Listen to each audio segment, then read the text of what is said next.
आणि आता या पार्श्वभूमीवर आमच्या कार्यकारी संपादक सरिता कौशिक आपली भूमिका सांगतायत. सरिता. धन्यवाद पूर्वी.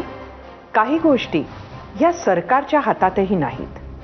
फारच डम्बिंग डाऊन करत उदाहरण द्यायचंच झालं तर जसं आई वडिलांच्या भांडणात मुलांचा कुठलाही गुन्हा नसताना त्यांचीच अधिक फरफट होते, तसंच अमेरिका आणि इराण युद्धामुळे जगाचं झालंय. जग होरपळतंय. तोच फटका भारताला सुद्धा बसलाय. काही ठिकाणी जगात तर इंधनाचे दर म्हणे 53% वाढलेत. आपल्या देशात सध्या तरी तुलनेनं ते फक्त 3.5% वाढलेत. सरकार दर नियंत्रणात ठेवण्याचा प्रयत्न करते असं सांगण्यात येतंय, पण ये दिल बहलाने के लिए ख्याल अच्छा है गालिब असंच म्हणावं लागेल.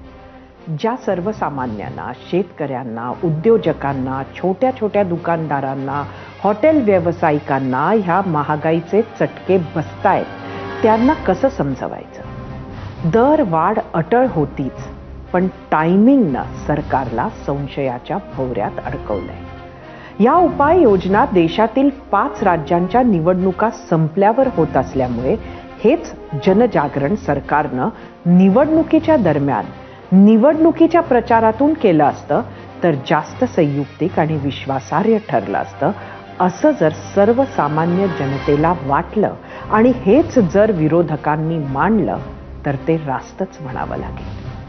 पूर्वी